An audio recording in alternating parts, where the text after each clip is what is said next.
as week 5 of Intense Tennis Turned Up continues with the Rise and the Sting for our arc tonight. Inside Intense Arena, the Rise 1 and 3. The Sting 3 and 1. We get a look at the standings, and in the East you can see the Sting right behind the Freeze. That's the only team that's beaten the Sting so far this season. The Rise trying to make their move. The Outriders, the Inferno, who won the arc yesterday against the Ridge, 3 and 2, along with a Fortune in the West. And it is so great to have you with us for Intense Tennis Turned Up right here inside the arena. Tom Wormy, along with Guy Cunha, Jonathan Stokey. And before we highlight some of the amazing players that we're going to see tonight, Jonathan, let's take a look at the rules of Intense. They're unique, and they're what keeps the action fast and furious on the court for Intense. Absolutely. If you want to be one of the best players in this league, you better have a reliable serve. You only get one toss and one serve. A clean winner counts for 2, and we're going to see a ton of those in the doubles bolts at the end of this arc. And then coaches can manipulate the momentum with their unlimited substitutions and 5 full timeouts. So the Rise might be 1 and 3, Jonathan, but we know they can score points. Carson Tengillig is one of the top players in the league, and in fact, she leads the entire league in points per arc. Yeah, she does a great job. She's, like we said, a reliable server. She's got a great return, and she does it in all 3 phases. So especially in women's doubles, she likes to move a lot at the net. There's a 2-pointer right there. She does it in mixed doubles, and like we said earlier, the best players are the most reliable servers, and she makes 90% of her serves in every bolt that she plays. She's an awesome player for the Rise. The 23-year-old from Alpharetta, Georgia, leading the way for the Rise. And now for the Sting, Guy, how about Finn Merkitt? He's in that MVP race. What a legendary name, and not short of it is his level. He's playing amazing. He's the leading scorer, and he's getting very, very close. Last match against them, he was a 10+, and he was a big reason why they won that matchup. They were so high on singles and men's doubles together with Charlie. And Merkitt had 65 points in week 1 when the Sting defeated the Rise in that first arc when they played on the opening week of action. This is Intense. We're coming right back with the Rise and the Sting.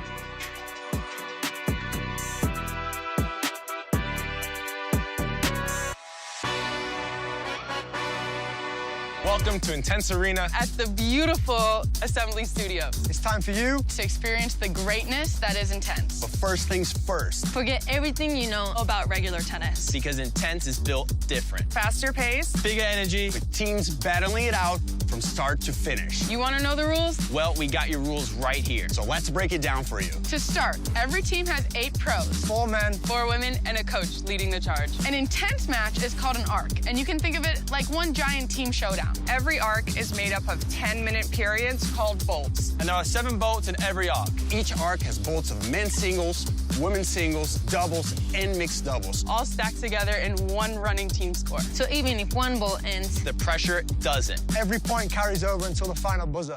Now for the serving rules. That's where things get wild. 1 toss, 1 serve, miss it, and the point's gone. There's also a 14-second shot clock between points, and play is at the server's pace. So turn your back, you might get burned. No waiting around, no resetting the vibe, and yes, we do play less. The only thing that can slow the pace down are the timeouts. And there are rolling substitutions, so if a player needs to catch their breath, or if a coach wants to change up the strategy, there are substitutions. Scoring is simple. You win a rally, that's 1 point. Blast the clean winner, that's 2 points. The scores from every bolt are added up along the way, and the team with the highest score at the end of the last bolt wins the arc and the cash. And now the most important part of Intense, you, the super loud fans.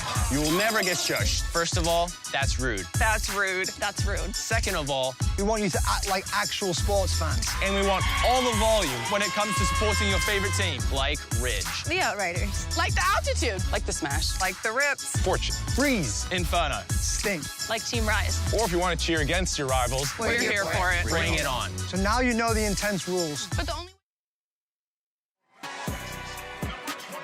Back inside Intense Arena, moments away from the start of Bolt 1 in our arc at Assembly Studios here in Atlanta, and that is Carson Tengillig. Let's find out from her why her game is so dangerous. What's the best part of your game? Like, what gives you an edge when you step on the court? I would say my serve and my forehand give me an edge, and then I think my backhand slice as well. Not a lot of girls are used to seeing it, and I love to use that to build into other parts of my game, and I have a lot of patterns that I like to use with it. Take the Bergens, another slice. Burgess just rolls it back there, trying to attack it. What a slice down the line. Volley cross court. Winner Rise. And Carson, to this point, has 222 points in total, which is 6th in Intense. Yeah, not only does she score a ton of points, but she doesn't give up many. She's got a great plus-minus in everything she does. Singles, doubles, mixed. So it's no surprise she's at the top of this list and the top of the MVP list as well. All right, Jonathan, let's take a look at tonight's starting lineups presented by Centerline Athletics, and we begin with the Rise. Yeah, you know I can't look at this lineup and not mention my sweet serve and volley prince, Kevin King. I'm looking for him to step it up tonight, play to that first-round draft pick, but I love the way he comes forward and forces the action. And once again, for the Sting, it's presented by Centerline Athletics, Guy. I'll describe this team as depth. They're players who play very solid. They are the leading scorer when returning serves, and that's when they're going to make the difference tonight. So the Sting, 3-1 in the East, the Week 1 victory against the Rise. And now let's go down to the umpire, Sebastian Nunez. Ladies and gentlemen, welcome to Intense. We have host team Sting against away team Rise. Tonight we're going to start with the men's singles. Rise, you get the call. Kishan's going to help us with the coin toss. Tails is the call. It's tails. Never fails. Team Sting to serve. Good match. Moments away from the start of Bolt 1. Arc number 2 for Week 5. We're midway through the Intense season, and the men's singles are going to lead us off.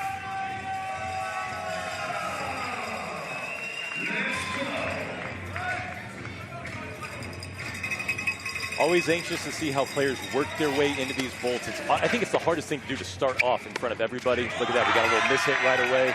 Very standard, very normal. Start off solid, you do well. And we have an early substitution right off the bat. Juan Carlos Aguilar is in there for the Sting. And number 81, Alex Cooperstein, was in there a moment ago for the Rise, and then Kevin King came in after 1 point. Fastest substitution in Intense history. Jonathan's like, take a look for the Rise. King's coming in. And sure enough, he's on the court. I have never seen that. I would love to know at the end what the meaning was behind that, especially after winning. Throw a little wrinkle in there. That's strategically. That's a big wrinkle. I want to believe this purely a matchup scenario. I think that they chose who was going to start, and they had already made that decision. When they saw that Charlie was going to start, they changed up again already. Let's see a serve and volley here. I hope so. Keep an eye on that service clock. Not yet. King and Aguilar. The miss hit and the point for the Rise. And Kevin's great at coming forward like that. He can drive through the court. His Achilles heel all year has been he hasn't made as many serves as he wants, and I think that's just because he's going for it. He has a great motion, so we'll see if he can make more tonight. That's a beautiful one right there. He's actually playing with some shape here early on, giving Aguilar a little issue. I think he's probably trying to add what I've been talking about, of trying to be a little more consistent to then get the chance to get the 2 points without rushing, giving too many free points away. Rise trying to set the tone in men's singles. That's what the Sting did the first time around in Week 1, and they went on to victory because the men's singles were able to set the foundation for that arc and those opening bolts for the Sting. Yeah, this is interesting. Aguilar's off to a little slow start. He's had some rough errors so far. You always keep an eye on the coach. You know, they're 3-1, so they obviously know what they're doing, but he looks a little nervy here in the beginning of this arc. And that's another point for the Rise and Kevin King. And the coolest name on the team is back in, Finn Burgett. Let's see how that works. Burgett comes back in. He is an intense, fierce competitor, even in the warm-up scheme. Definitely. Look at that. And here we go, Guy. I think your matchup theory was correct, because once Finn came in, Cooperstein came in as well. I think they're playing a matchup game here. Number 81, Alex Cooperstein back in against Murgett, the Englishman. Copying a little bit of what the Outriders did their last matchup. It was very successful where they were always switching based on the opponent's choice. It's like the NFL. It's a copycat league. You're watching what everyone's doing, what's working, what's not. And I think people are starting to play the matchup game and try to get what they want in there. Great depth from both players here. It's well played by Finn. Murgett with the shot that Cooperstein could not run down. 7-4 Rise. And something interesting in this league, you don't want to let the team have a chance for 2-pointers. So sometimes when they get a ball outside of the court, they go for more just so they don't have the chance to lose that point. Yeah, I think the biggest separator with Intense rules is the aggression when people come to the net. So as a volleyer, you want to go for more and hit winners. A few errors are okay. But when you're on defense, you actually want to be aggressive too, so you don't give up those twos. Something very different than what we teach. It's the exact opposite, but I actually like it. It's way more fun to watch, I'll tell you that. Merget hits that one into the net. The point for the Rise, 8-5. 6.5 minutes to go in bolt one. Men's singles getting us started. What a return. Cooperstein puts it away. In college, that's what we call a nice clean. I need to know more about that. What's that? I haven't heard that one. Well, when our coach wanted us to hit each other, we're all South Americans lobbing each other. Like, no more lobs. You guys hit each other, you got an ice cream. And Finn was like, he was pissed. He just went for a rocket return and got the two-pointer. Yeah, clean two-pointer. He's so good at taking the ball early. He's got a compact swing. He drives through it. You can already see that. Uses his legs well. So look for that on these service returns when people are hitting slow tossing balls. He can be inside the baseline. That's a point for the Rise. Merget into the net. For the 24-year-old from Yorkshire, England. Second-round pick came in to this arc with 159 points on the season for the Sting. And a common trend I'm seeing are the teams that are doing well have second-round picks that are probably outperforming what they thought. Merget being a second-round pick is amazing value. He's been absolutely fantastic, so no surprise the Sting are 3-1. And with the rules that you can only play 12 minutes, if you don't have a second good player, it doesn't matter. Cooperstein is also a second-round pick for the Rise. Tried to cut that one, not enough on it. Merget and the Sting get the point. He takes a look at the board and sees his team down by 3. Taking Stein, no rushing for the serve. That don't work from here. It's not easy. After you play long points, especially you play 10, 15 in a row, you're winded, you're breathing heavy. That's very tough to hit a reliable serve under those circumstances. Cooperstein, 84% on that serve for the season. He's looking over at his bench. A lot of fist pumping action going on for the Rise in bolt one. Yeah, I'm getting the vibe, and they know it. This is almost a must-win. They're 1-3. They're playing a team in their conference that's 3-1. You don't want to have a 3-game gap trying to make the playoffs and make that top 2, and I think they can sense that. The only win for the Rise guys this season was in week 2 against the Altitude. They scored 189 points and beat them by 48. So we know they can put points on the board. Merget got to it, and it's long for Mergs. That first shot by Cooperstein was out, however, point Sting. Just wide. I love to see how fired up Coach Ombruska is. Fist bumping, screaming. I love to see that. Look at that. Almost let's get on the court and play. Yeah, both these guys are up inside the baseline, driving through those returns. Super impressive. And I think actually the returner is almost on offense more than the server at this point. Cooperstein coming to the net. I know you love that. He says, let me hear you. Put his hand to his ear and hands off to King. Ooh, lefty versus lefty. I thought Kevin King would be my serve and volley prince, but Cooperstein out here taking the show. Kevin's the one playing these high, slow topspin balls tonight. So William Nolan has come in for the Sting to take on Kevin late in this bolt. Nolan to serve.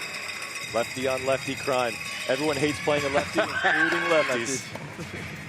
Nolan, 23-year-old, played at Auburn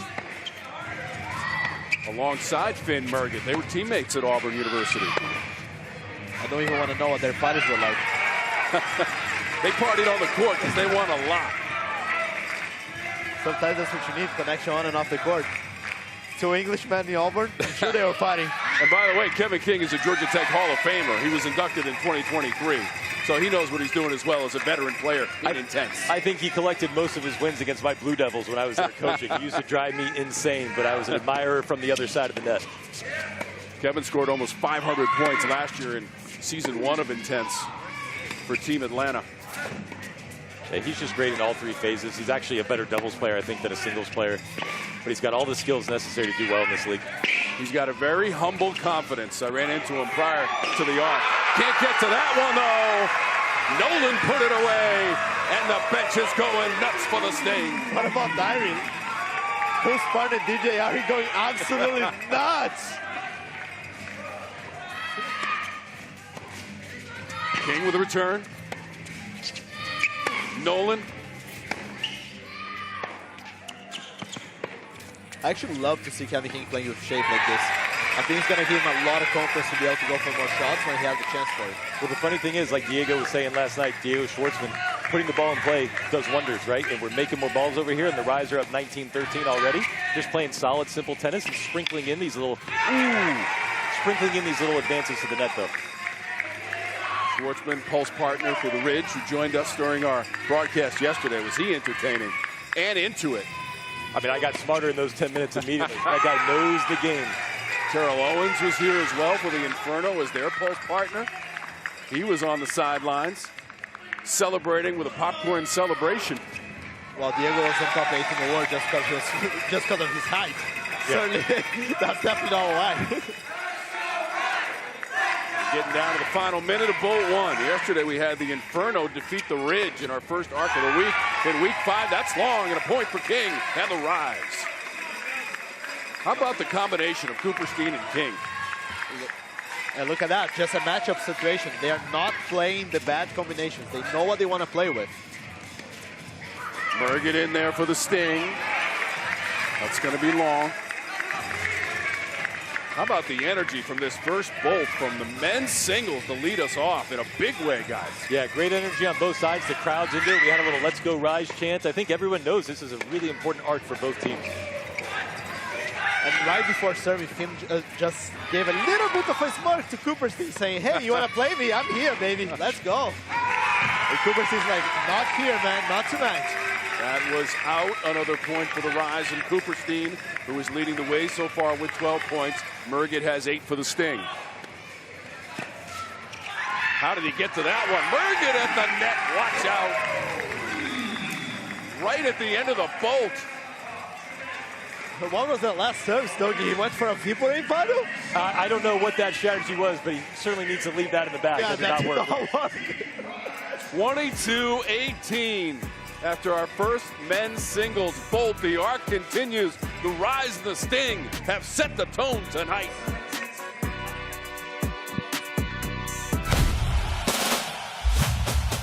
At work, in the car, or on the go. Listen to every FIFA World Cup 2026 match for free on iHeartRadio. Listen to Fox's coverage of all 104 FIFA World Cup 2026 matches live and free in the iHeartRadio app, anywhere in the U.S. June 11th to July 19th. All matches live. Goes down the line, he feels it. Intense is team tennis that's faster, louder, and with real cash on the line. Your partner can't make serve. Watch the most relentless tennis league. You know, shaky mustachio, man. On the planet, live. Argonaut approaches. Jolene is ready as well. +2. This was incredible. Intense. Tennis turned up.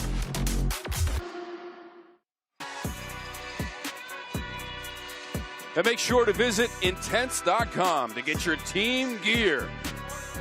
Altitude, Rise, Sting. We had the Inferno and the Ridge yesterday to get the week started. Week 5 at Intense Tennis.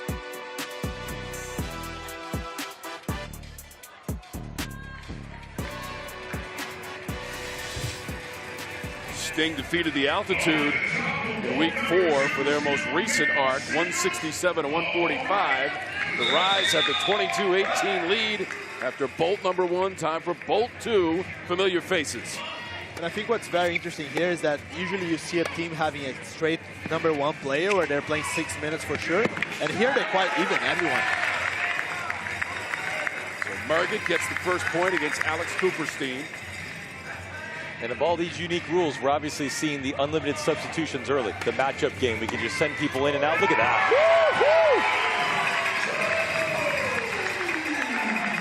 Both these guys so far inside the baseline returning here, so clean, driving through the ball. And look at this, it's a great chance for 2 if you're going to take that return early. Remember, those clean winners account for 2 points. As Cooperstein sends that into the front row. That's what we talked about. He's just trying to avoid it too. Hey, he'll give up 1 there. You beat me, you took it early, but you're only going to get 1, not 2 points. Finn Merget. Some heat behind that one, a little too much, and a point for the Rise. I kind of like this matchup game. I kind of like one side thinking like, oh, you're calling me out. You want to play me every time? This is a great little dynamic here. And I think actually that's hurting a little bit Finn. I think he's a little bit riled up and he's not playing his game as well as he could. He's a little pissed, actually. He has not cracked a smile yet. He's had some nice moments. So has Cooperstein. 81 for the Rise. In fact, the Sting used 3 men's singles players in that first bolt. That's going to be long from Cooperstein. Murray to serve. Look at Cooperstein's starting position here. Outside the alley, expecting that wide serve. Yeah, generating an air. He's just showing him that he's covering it, making him hit it deep. Super interesting. Remember, just one toss and one serve. That's it in Intense. With that, you gotta vary your serves a bit more, because if you just kick it, they're gonna be all over that. And both return amazingly, just like now. Well, that's the problem. When you take a return early and you don't hurt someone, then you're in trouble. So Finn was up in the court. He just kind of massaged it back, and he's immediately on defense. Great serve and volley there from Cooperstein, too. And another point for the Rise. And right now, Cooperstein, in the first couple of bolts, is leading the league in fist pumps for the Rise. I love that. Although that one's in the net. The quick substitution, King is coming in. It was interesting. Andruska was going to sub him in the point before, but I think since Cooperstein had won so many in a row, he said, let's just let it ride. And now they got the matchup they're looking for. And Nolan's in there for the Sting. I actually love this strategy. Great job by Coach Andruska. He definitely studied this to make sure that these was the right matchups every time. And I don't know if this is Kevin King 2.0, but this is the solid Kevin. This is the grinder. I actually love that. Height, shape, spin. Look at all this. It's actually really hard to hit a winner when you're that far out on the court. So just him doing that allows him actually to play more aggressively. That was a point for the Sting. Nolan now up to 8 points across these first 2 bolts for the Sting and the Rise.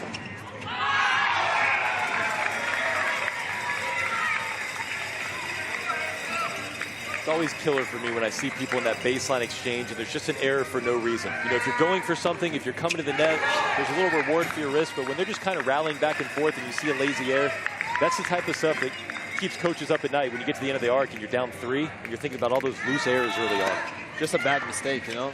Like there's no benefit on that shot. Sting coming back now. It's just a 5-point difference after the Rise took the first bolt, 22-18. This is men's singles, our second bolt. King and Nolan.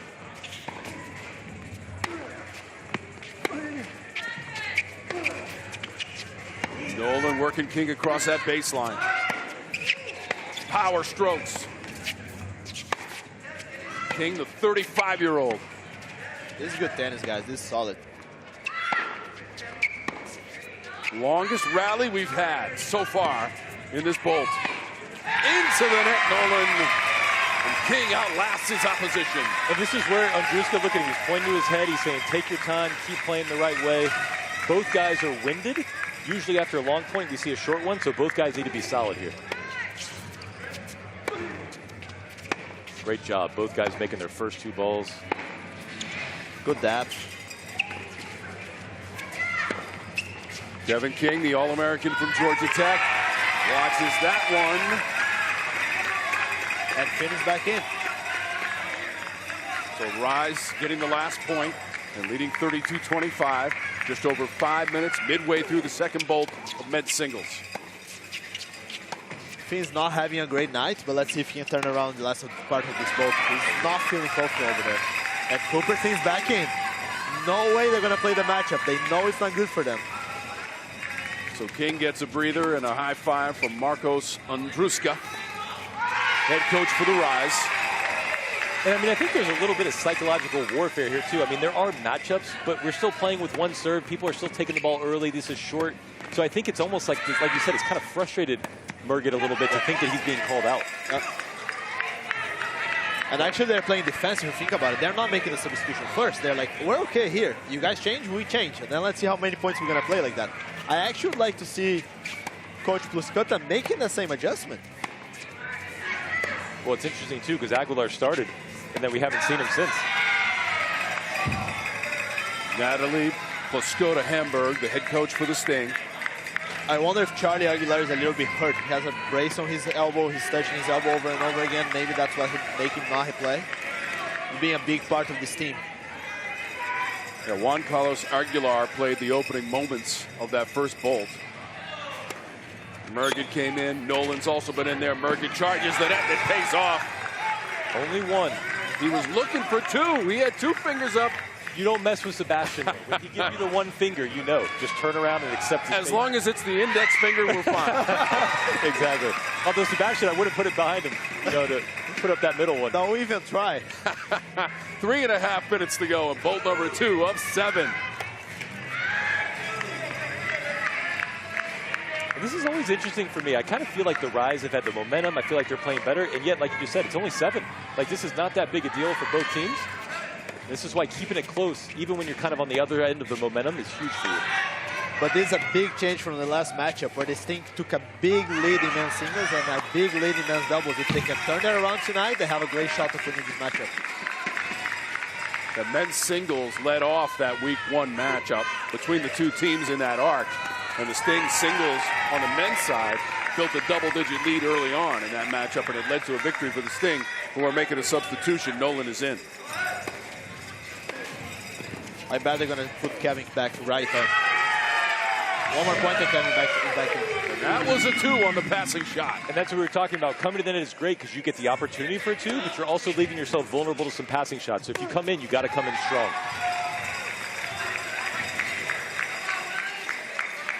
Taking their time here, Smarts. This is the most you can slow it down, is take the full 14. 2 seconds on the service clock, and Cooperstein got it away. That's long. Another point. Cooperstein and the Rise and the Sting want to take the timeout. The lead is now 9. And Alex Cooperstein has 26 points. Okay, right here, be solid, play your pattern, look to hit forehand, okay? Right here, come on you guys, come on, come on. And then think about the energy, it's the energy. And that's head coach Natalie Plaskota-Hemberg, a 96 Olympian for South Africa. And those Olympics were right here in Atlanta. She's trying to get her team fired up. They're down by 9. Yeah, she's asking for energy, and it's always chicken and egg, right? You have more energy when you're playing well, but when you're not playing well, the way you turn around is starting with that emotional energy. And that's what she was asking her guys for right there. And from the start, you could see that Rise is having so much energy, and that's definitely culminating on the players playing well. Let's see if they can turn this around. They have Max Benson that's not playing, but this guy can really bring the energy. The Jinja Ninja. So it's William Nolan for the Sting. Alex Cooperstein, who, by the way, has 26 points, came in with just 51 points. So he is exploding tonight for the Rise. He's been playing great. And let's keep an eye on these last 2 minutes. It's 8 points now. Let's see where we end up again. These last 2 minutes of bolts usually are the decider when it comes to the end of an arc. So they deviated a little bit from their plan of matchups. I'm assuming that's because Kevin's a bit tired and Cooperstein is just on a roll.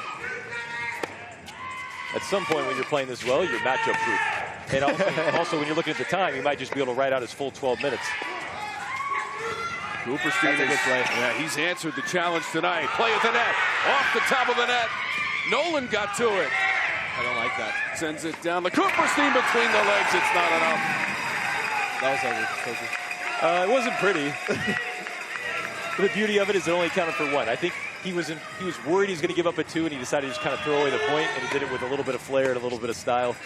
But hopefully that's the last time we see the Yeah, that was a boring hot dog. Man. Yeah, that's the last time. That was not a good puncher. That was a bad hot dog.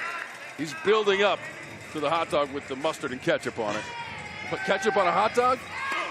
That's a whole nother conversation. 26 points for Cooperstein. He's played over 11 minutes. He's approaching that maximum, although we only have 53 seconds to go. Yeah, he might have to leave for the last points. That's possible, depending on how long the last point goes. But again, now we're down to 5. Like I said, it went from 8 to 5, and we got a couple points left. Let's see how this ends up. And right before the timeout, it was 9. And so the lead continues to shrink. Yeah, we got Kevin King back in cold, Nolan in rhythm. There's another one down to 4, so the Sting are doing what they wanted here, closing that gap before we get to the ladies singles. What a great timeout by head coach Plaskota-Hemberg. That's a point for the Rise. I mean, is there a better feeling as a coach when you call a timeout, it actually works? Sitting over there like you're a genius, you know? Like you invented the game of tennis. It's great. Pushing the right buttons for the Sting. Nothing feels better. And until now, every time she called a timeout, they haven't done that well from the next 2 points. And that was what. So the Sting going on a mini run at the end of the bolt to cut the lead to 4. The star, though, for the Rise in the first 2 bolts, Alex Cooperstein, 26 points, leading all scorers. 2 bolts complete, 41-37. Rise and Sting, intense tennis.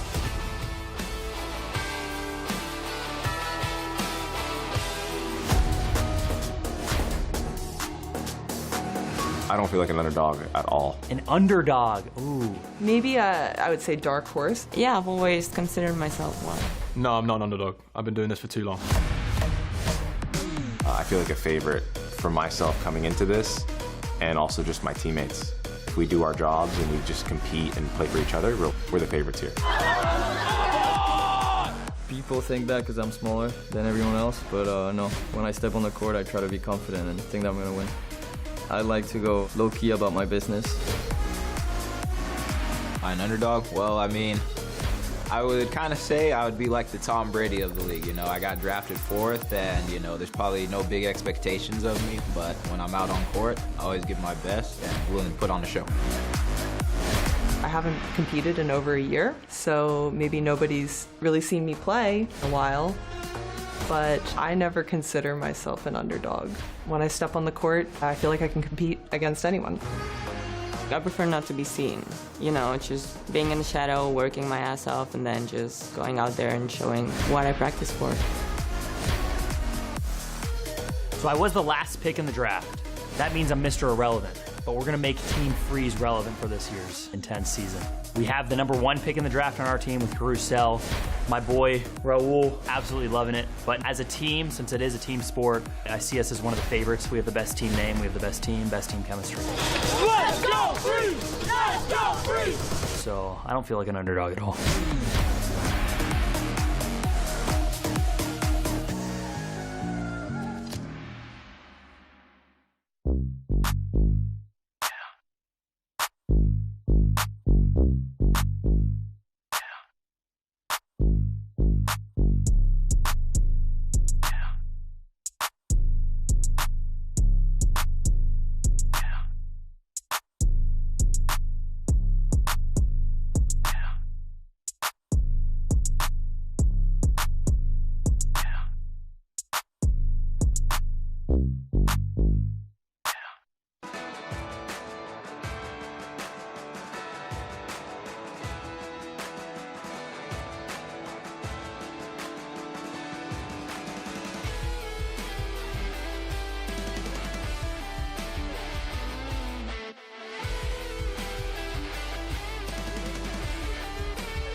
Intense is brought to you by iHeartRadio, official partner of Intense. Outside Intense Arena, what a fantastic first half of the season it's been. Some wild finishes.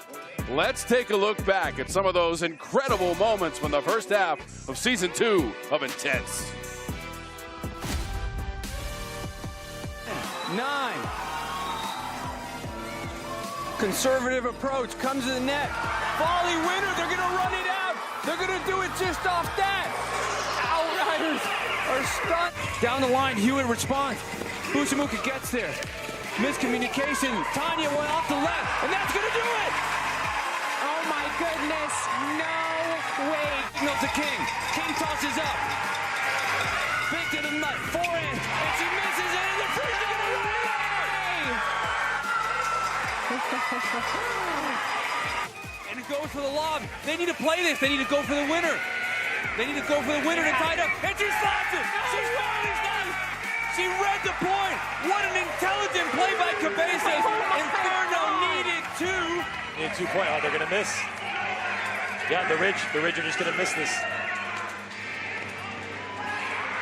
And it is Team Ridge who get it done after an incredible number of momentum shifts. Absolutely wild finishes. We could see another tonight as we take a look at the standings, Jonathan. Yeah, I mean, you saw that 1-point loss that the Rise had to the Freeze. They'd be 2-2 if it wasn't for that missed volley by Carson, and they'd be playing for second place in the conference right now. So, you know, every point matters out here. That's why it's an exciting league. And the Inferno took the arc yesterday against the Ridge to go to their 3-2 record in the West as we get started with the women's singles. Carson Tank Gillig for the Rise is out there. Tanya Sesnoskaya for the Sting. And both these ladies can hit ground strokes for days. They got great spin, great margin, unless I'm complimenting them. But they're very, very solid, both girls. So we highlighted Carson Tank Gillig at the top of our broadcast. She averages over 55 points per arc to lead everybody in Intense so far this season. And ironically, so Carson said she likes her backhand slice, which we just saw there. Great ball by Tanya. But there's a strategy called slice and sting, where you hit the slice and you sting with the forehand. So I'm curious to see if Carson's going to actually use that against the Sting tonight. Look at that ball. Sebastian says 2-pointer. And you can't talk about it. Max is trying. He doesn't even flinch. Don't even look at Sebastian. How about Carson's serve this year? 92%, fifth in Intense. Another 2-pointer there. Like we said, the best players are the best servers. She doesn't have to stress out that she's donating 5-10 points every bolt with her own serve. She puts it in play, and honestly, she puts it in with depth where it's not very attackable. Got another point now for the Rise. And this is the Carson they need. Last time out, she was solid, but not her best. This is the Carson that's been the MVP candidate. Making serves, heavy forehands. She looks comfortable tonight. Lead is up to 8 for the Rise. It was as big as 9 late in the second bolt as that one sails as well. And Carson continues to serve. Tanya was the second best player last season, but this year she's struggling a little bit. She's at -14, so let's see if she can turn it around tonight. And they definitely needed to make this comeback. Sosnoskaya from Minsk, Belarus. First round pick, the top women's pick in the draft, 24-year-old. And part of that struggle, I mean, might be her, but also the overall quality of the league has just gone up. There's so many great players who entered the draft. So she's playing fine. It's just the overall level is fantastic so far. So substitution by the Sting. Ino Hossa has come in against Tank Gillig. Trying to stop the bleed a little bit. Carson's on the roll. 10 points in less than 3 minutes. This is where coaches have to make decisions, because we know that Carson can only play for 12, but when you're hot, you almost just want to ride it out. Where does it matter where the 12 minutes come from? So as long as she's doing well, she might just ride this out. Ino Hossa down the line to stop the run by the Rise and Carson. In this format, you gotta be really careful with bad drop shots. You can't come to the net on slow stuff. We talked about that. You come to the net slow and you don't pull it off, you're going to give up 2 for sure. And that's another point for the Sting. So remember, Coach Klaskota Hamburg called that critical timeout in Bolt 2, and now she's made a strategic substitution, and so far it's paying off in Bolt 3. Yeah, now the Sting are playing the matchup game, right? They can play that game too.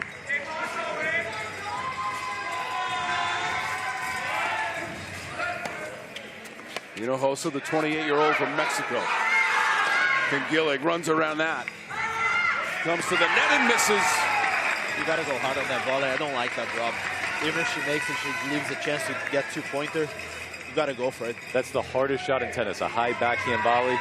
It doesn't get any harder, so you might as well take your cut with it with a swing volley. Tank Gillig gets the point. She's up to 11 in the bolt, 11-7.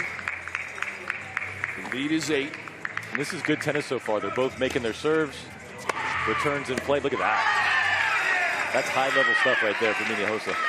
I love her taking that time early, saying, hey, don't give me a weak serve. I'm going to rip it. We've seen that a couple times tonight from the men and the women, taking these returns early, ripping through the middle, trying to use pace as a way to make some unforced errors. And I think more than anything, it makes the server think a little bit, you know? Like, you can't just make the serve because you're getting crushed. So you gotta try to go for more if they make mistakes. Just a few years ago, Tangillig was a national champion at North Carolina. NCAA champs in 2023 for the Tar Heels. I was talking to her last week, and she just said they do so much winning at that program, it just has confidence. She said one time they lost the first time in March. They've gone like 20 wins in a row, and no one knew how to react. So she's a proven winner. That's what she's used to. She's been replaced by Briggs now in this bolt number 3. That was also the first tennis national championship in school history for North Carolina, and Tangillig was a part of it. Are you highlighting that so much because you know I'm a Dookie, or? Just facts, Jonathan, just facts. No, the women's program over there has been awesome. Brian Calvis has done a great job. So many good players have come through there. You've had your share of winning in some other sports as well. Yeah, we've done all right in the round ball. Yes. So Carly Briggs in there for the Rise. Second-round pick for Calhoun, Georgia, and a 24-year-old. She can serve it too. She's third best in the league in service percentage. Yeah, this is when Intense is super fun to watch. When everyone on the court has confidence in their serve, we get these long rallies, and you can see kind of the tactics that they want to use. What a point and won by the Rise and Briggs. That's high-level stuff right there. Yeah, this will be great to watch. And Briggs has been an awesome number 2 for Carson. I know we've been singing her praises all night long, but Carly has definitely held her own, even in doubles as well. Carly played collegiately at Florida as an all-SEC performer.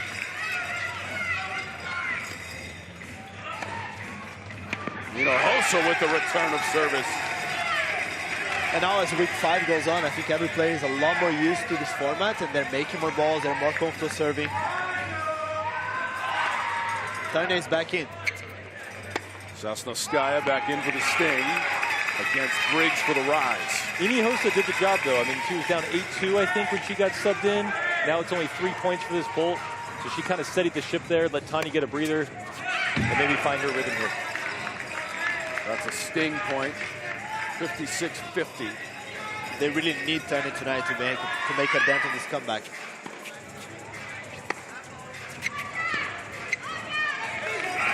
Briggs long.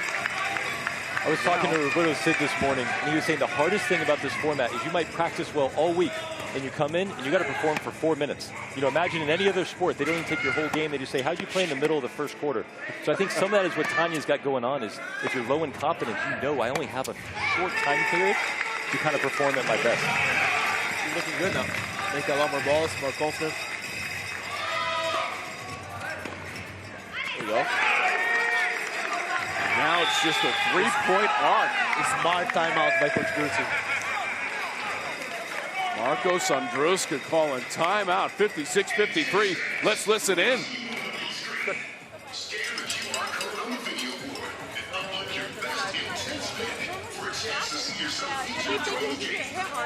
Yep. Also forehand and forehand line is the one we want to look at up there, right? Forehand, play forehand, okay? And watch for forehand line. Yeah, play to her forehand. But watch, she's going to slap line over there, that side of it, right? Cover that side. Right? But take your time, build your point. She also doesn't run so well, right? So work her. Let's go, come on.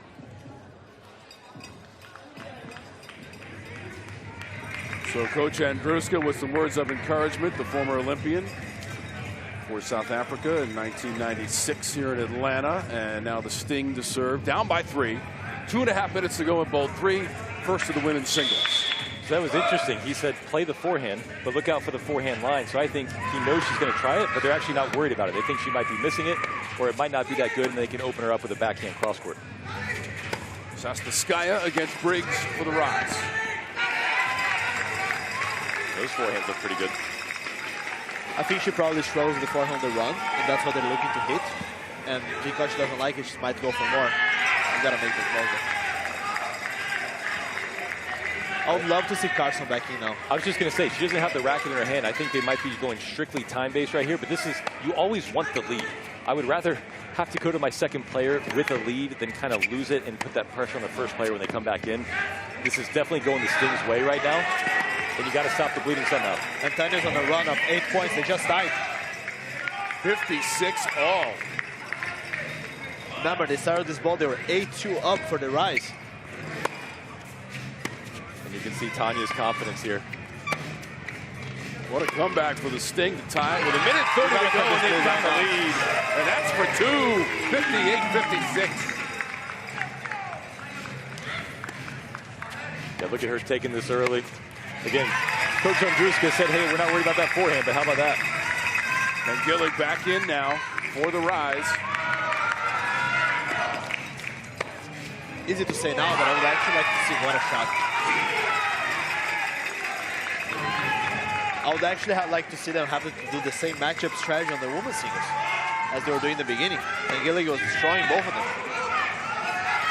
And Gillig trying to put it away, and she does. Great touch, though, to save a 1 point there. That definitely looked like a 2-point opportunity for Carson. Great job by Tanya. So the Rise has led most of the arc. What a comeback by the Sting here. The women's singles in bowl 3. That's into the net by Sestskaya, and a point for the Rise. That's exactly the shot that coach was asking them to hit, to find their forehand and be ready for the down the line, because that's what she's going to go for. See it again. 14 points for Tengillig in the bolt.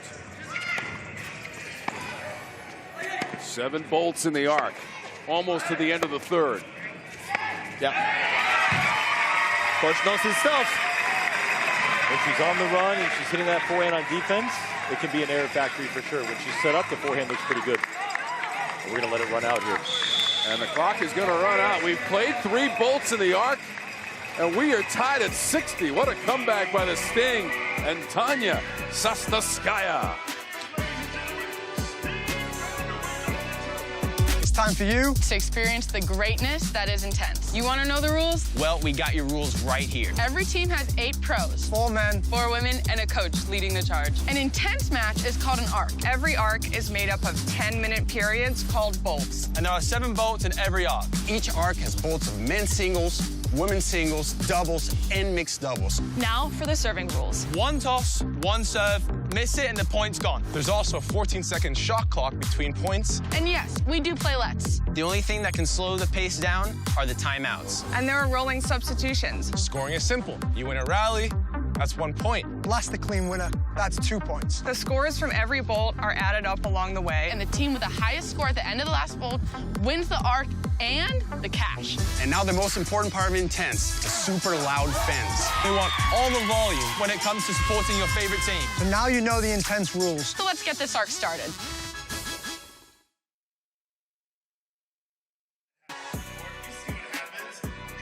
The comeback by the Sting in bolt 3, first of the women's singles, 60 all, and much of that work done by Tanya Sestskaya for the Sting, number 27.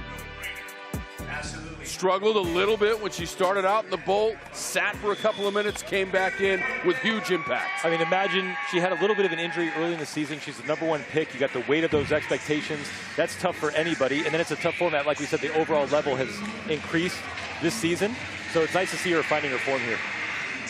And then in the end, she was able to really make the comeback. They were struggling. They were down 8-2, and they turned it around, winning 23-19 on a big run, and now they're tied. This is going to be a great matchup until the end. I love to see it. So Carson Tengillig is going to start the 4th bolt, 2nd women's singles. And Ina Hossa, she was a factor in that 3rd bolt as well for the comeback by the Sting. Yeah, she did a great job setting the ship early. She's only played for 4 minutes here, and we got Briggs back in. Matchups. Last second substitution. Like we said, coaches can have their pulse on the momentum here. Matching up with subs, calling these timeouts. It's a great way to swing matches. We've already seen it a couple times tonight. So Jessica Hinojosa for the Sting and Carly Briggs for the Rise. I'm waiting to see like the double substitution in the 14 seconds. I would love to see that. See that merry-go-round and see who you end up with, you know? Hinojosa played collegiately at Baylor, 2-time all-conference performer, 70-plus wins in her collegiate career. She's out there against Briggs. The women have been so solid tonight at these extended rallies. I love to see the quality of those matches. Even though you ended on a mistake, I love to see how deep they're able to play with good quality shots. 3 points in a row for Briggs and the Rise to start the bolt.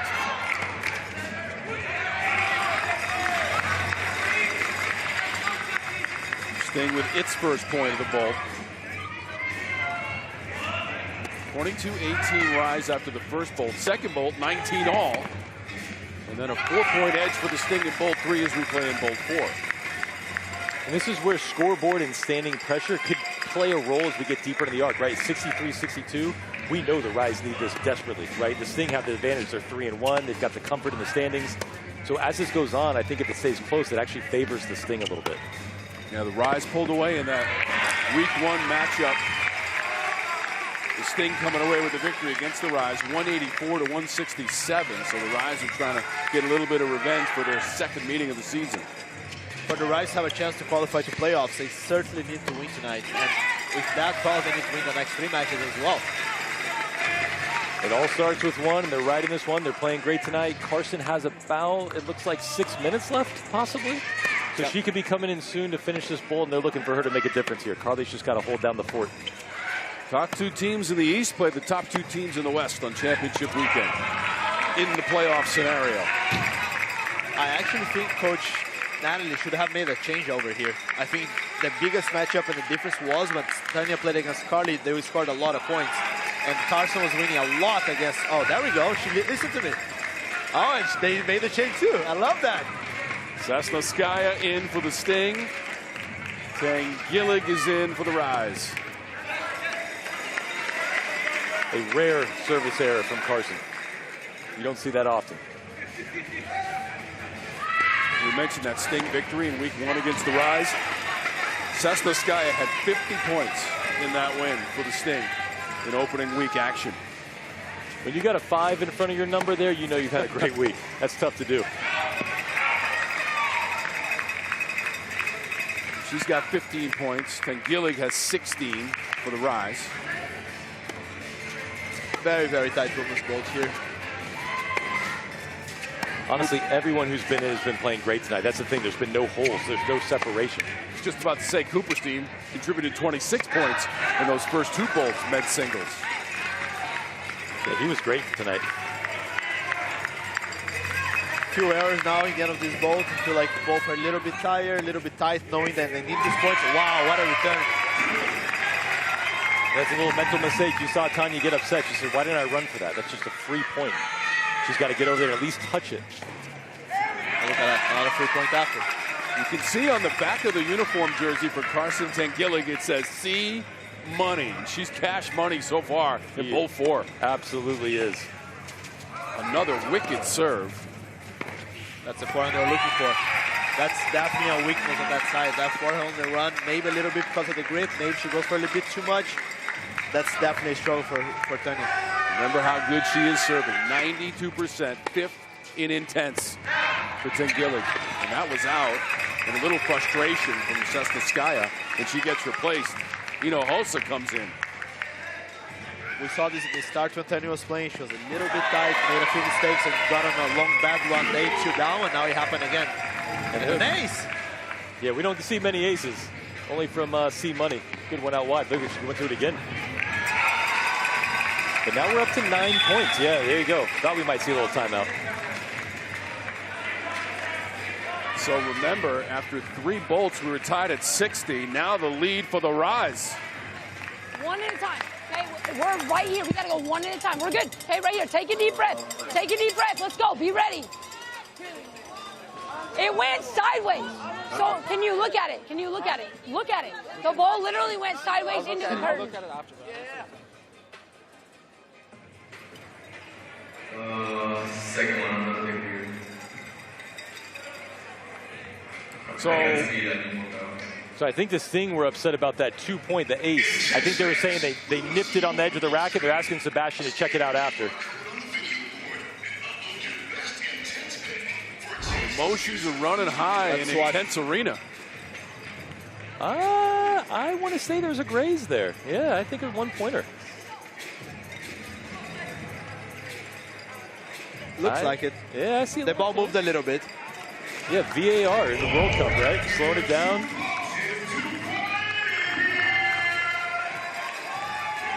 The see if they upgrade that or if they just leave it as a 2-pointer. But that's something that the team cannot take that much in consideration. I think they wasted too much energy on this timeout on this. The coach could have talked with Sebastian afterwards. I would love to have seen some coaching there, actually. They're struggling a little bit now. Just saying motivation, I would need a little coaching instead of just saying, yes, let's go. And Gillig now with 25 points in the arc.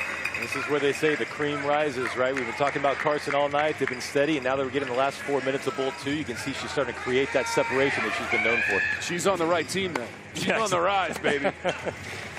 The rise is on the rise. Look at that. Dominating this ball. Oh, spinning C-Money. Oh, we call that golfness.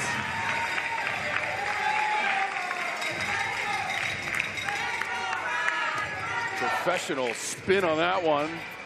And then she just tears into that. First of all, we're on a heat check right now. Second of all, we're in the danger zone. First thing, that's a 2-pointer. It's up to 15. It wasn't long ago we were tied 60-60. I'm just about to say, Jonathan, after the third bolt, it was 60 all. Yeah, we're 21-6 here in Bolt 4 for the Rise. And when an arc is that close on every single bolt, look at that.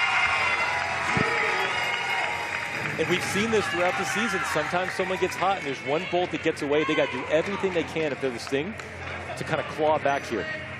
Gillig is up to 32 points in the arc. Can't get to that one. That's a point for the Sting. That's a very smart touch, though. Keeps it at 1 point. Doesn't give Tanya the chance for the overhead winner for 2. 3.5 minutes to go in the bolt. Going to the Rise.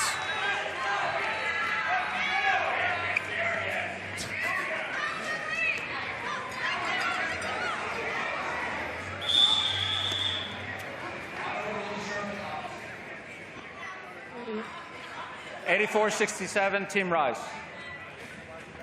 You heard the man. He says it's out. It's out. We're switching that point.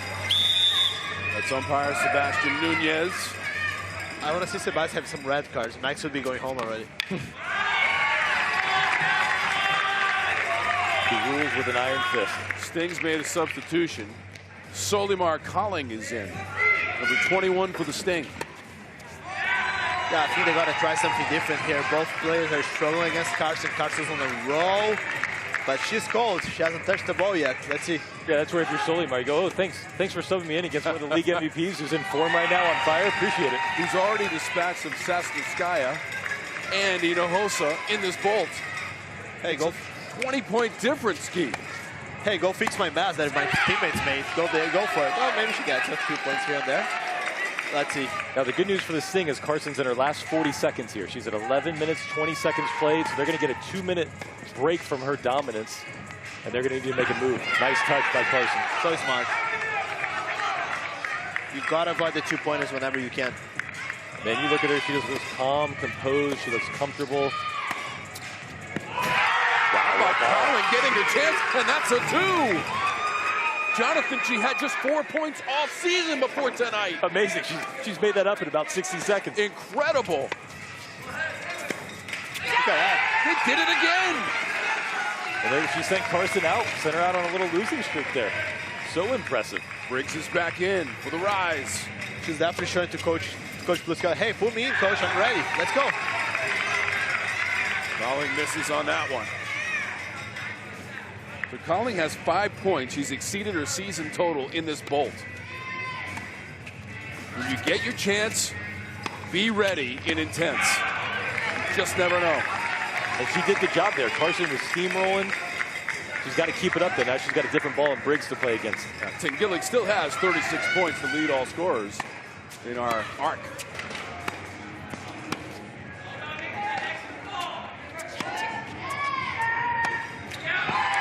Big difference of pace as well here between Briggs and Carson, where she hits a little bit softer and she's not adjusting that well. Yeah, everyone thinks speed is the... Oh, there's a nice 2-pointer again from Solimar. I think they're all listening to me. She's doubling her season.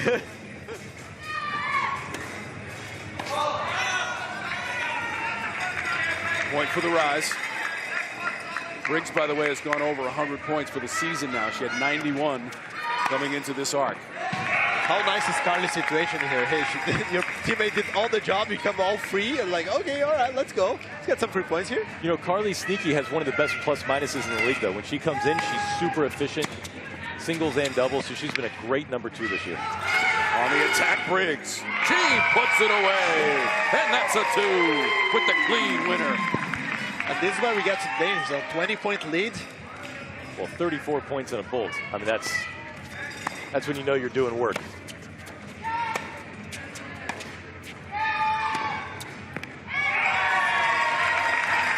$35 points in the bolt for the Rise, and it's high fives all around.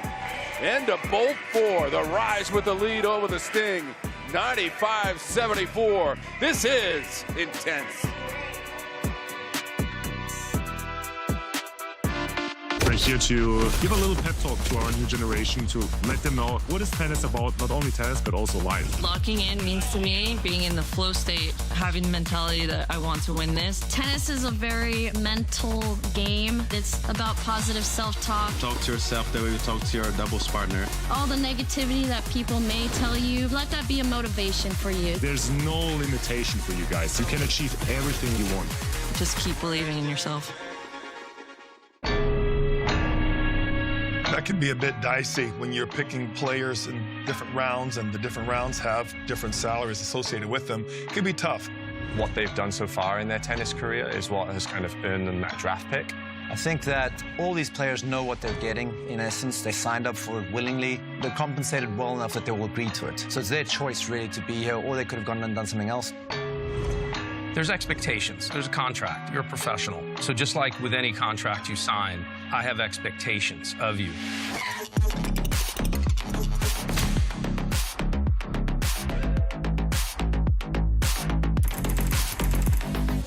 Like Nadal says, the only point that matters is the next point.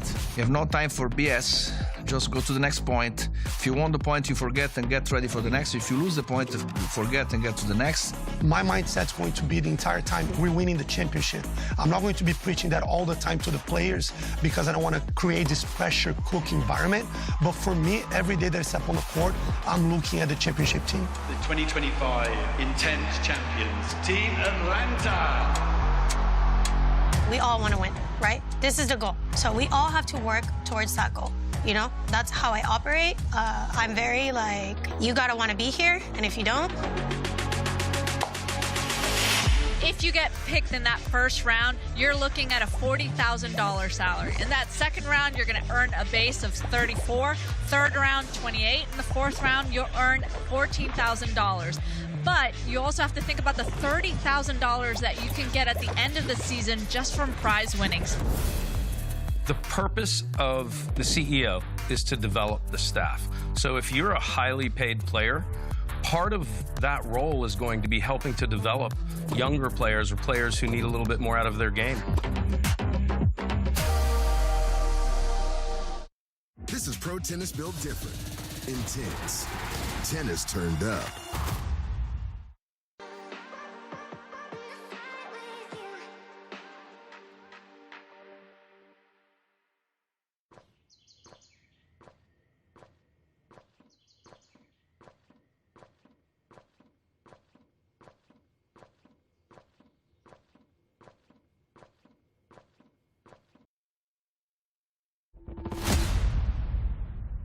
Yeah.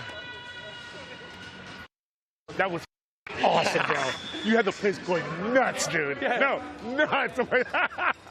What an insane point, man. Hey, that's going to be everywhere. Yes! Come on, Benny. Give it right back to him. Yeah! Hell yeah! Yeah! That's right, well, let's go! Yeah! Let's go, Will! Willpower! Willpower, baby!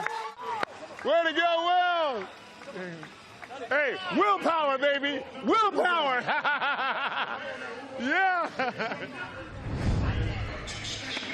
Now that's a mic'd up moment presented by iHeartRadio Pulse partner DJ Irie with the willpower and the fist pump. It did not work in bolt 4 for the Sting.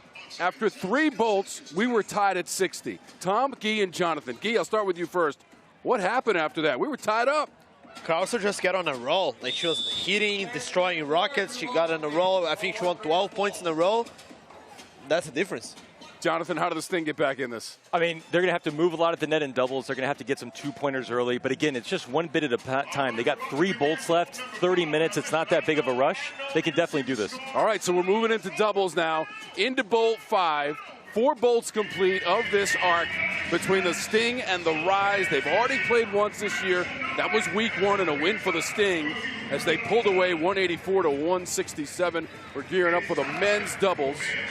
Murgat's going to be in there for the Sting. Kevin King, Cooperstein back in. He's been huge tonight. 26 points for him. And we got Aguilar back in as well. So we only saw him for about 1:30 to start. And now he's back in dubs. The Sting is going to have to repeat what they did on their first matchup in the season when they won 34-22 in men's doubles. Let's see how they come up today. They might even need a few more points on that. Especially if Carson keeps playing as well as she's been doing. I think this men's bolt is absolutely massive right here. I think this Sting won a realistic chance to win the arc. They've got to at least cut into this. It's 21 now. Even 5 or 6 points is good, but you saw how the women performed, so they got to do some work here. 35 points for the Rise women in the singles in bolt 4. Here we go, men's doubles. Juan Carlos Aguilar with the return and the Sting. They get the first point of the bolt. 2 points. Yeah, they upgraded. They got 2. A sneaky slow one there. We thought Cooperstein was going to touch that, but it looked like he missed it. For me, what's interesting about this matchup, in my opinion, the Rise should have a better doubles team. They're more aggressive, they have a better serve. Kevin King is the serve and volley king, but they didn't happen that first round. A big part of doubles, though, is synergy, getting along with your partner, understanding what you're going to do. This is such a quick format, right? I mean, you look at right here, you don't even have time to call plays. Are we going I? Are we going regular? You got to kind of know that. So that chemistry is huge, and this Sting have it. King towards the broadcast position. That'll be a point for the Sting. You were ready for it, Tom. I was. I saw that. Souvenir. Keep that tennis ball. You don't have to give it back. There's a lot of friction on that ball, too, I bet. Well, this is the start they wanted. 5-1, winning 5 of the first 6. They look comfortable. A couple loose errors from the Rise. Finn Murgat serving. Turn is out. There's not a lot that can go wrong with that Cooperstein backhand. He is so long through the hitting zone. Doesn't miss hit many. Center of the strings every time. It's a really clean ball. Right between them. That's 2 for Cooperstein. You know what they say, Jonathan? Ball in the middle solves the riddle. Yeah. Thread the needle right between the Sting. And we have little musical chairs over there. We got, yeah. Yeah, Sebastian's not going to allow that to fly.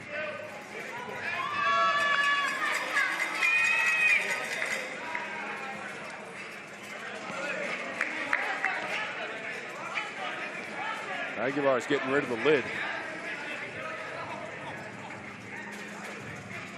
Yeah, we had a sub, a late sub, not getting off in time.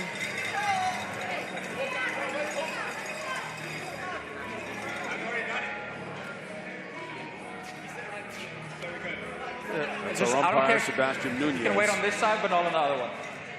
Right now, it's Cooperstein and King for the Rise, Aguilar and Murgat for the Sting. 15 seconds back on the clock, point Sting. Nothing passes by Sebastian. Added some time to the clock. 6-4 Sting in the bolt. Ripped by Cooperstein. Okay, so they have a clear strategy here. Cooperstein is just not going to serve. Every time his turn to serve, they're putting Poritsky to serve. Elijah Poritsky has come in. Murgat at the net. Quick reflexes. This is a big production on the Rise side. They got to be really coordinated here. What side are we returning on? Who's coming in? Kevin's got the easiest job. He's just playing no matter what. That's King. Slashes it cross court. Also not easy for Beritsky as he's only playing the service points. He gets cold, then he has to serve again. It's hard to get in a rhythm.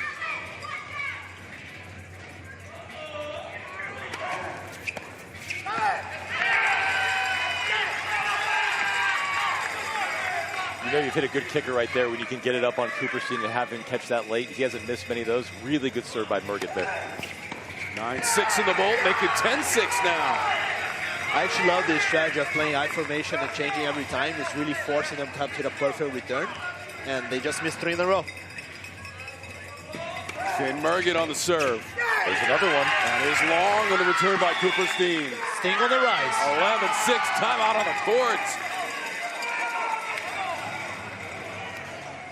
Check in on that rise huddle. Work the point sort of. Again, what we're trying to take out is that middle part of the court over there, right? Once we get the ball back, we're fine, but we're losing these points really quickly over here by going to these big returns all the time over there, right? All right, I like that. When we're in these points and at the net, we're almost always getting a second chance at this ball over here for the most part. Over here. We've got a second chance at the ball when they're at the net over there. Right? So take your time, patience, work. It's a slow court, right? Work these points, come on. So Finn Merget, the Englishman, the 24-year-old, with the serve that was long on the return. Look at that emotion from Merget. He knows what's at stake for the Sting, trying to make the comeback. A little bit of a mental battle as well. Cooperstein called him out, played against him only, and won mainly off the point. So Finn is now, hey, I'm here, baby. Let's go. Along with his teammate, Juan Carlos Aguilar. Kevin King is out there for the rise. Along with Alex Cooperstein. You heard Coach Andruska saying, hey, can we make some returns? I mean, nothing's more frustrating as a coach than when you can't get that point. So, hey, listen, how about we make it for a 2-pointer, right? But nothing's more frustrating when you start donating points quickly and you don't make the other team work. Sacrificed a big return for a little more accuracy to keep it in play, Jonathan? Yeah, and the funny thing is, right there, Kevin wasn't going for much, and he accidentally got a 2-pointer. When you put balls in play, you give yourself the opportunity for good things to happen. They were just going for a little bit too much there. Coach Andruska has one of the best ratings after timeout, so he always chooses the right time, and I actually think his coaching is actually on par every single time he speaks. Yeah, he's a great coach. Knows the game very, very well. 20 points now for King. On the return. That's into the net, the point for the Sting. And in this quick format, I love how his coaching is actually very simple words. There's one thing here, one thing there. Very simple tactics that anyone can follow. You cannot miss that, Kevin. King misses at the net. Aguilar with 9 points. His teammate Merget in the men's doubles has 24. That leads the Sting scoring in the arc.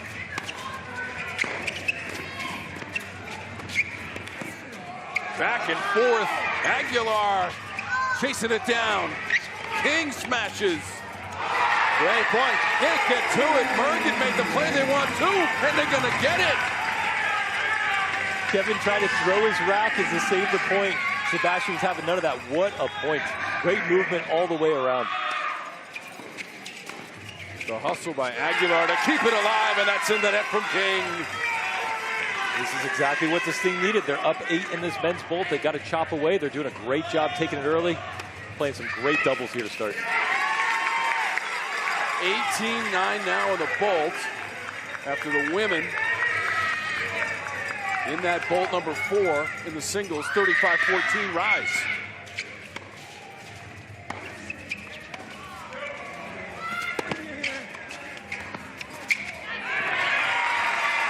Massive swing right there. It looked like Sting where you get a 2-pointer there. Rise ended up getting 1. Those are those 3-point swings that can make all the difference. That's what I said. It's so difficult. He's coming in doing a good serve, but he has no rhythm to play the ball afterwards. Yeah, he hit a backhand like an hour and a half ago, and he's got to come in under pressure and make one there. That's not easy on a serve +1. Kevin King, who won 90 doubles matches at Georgia Tech in his All-American career. That is just long.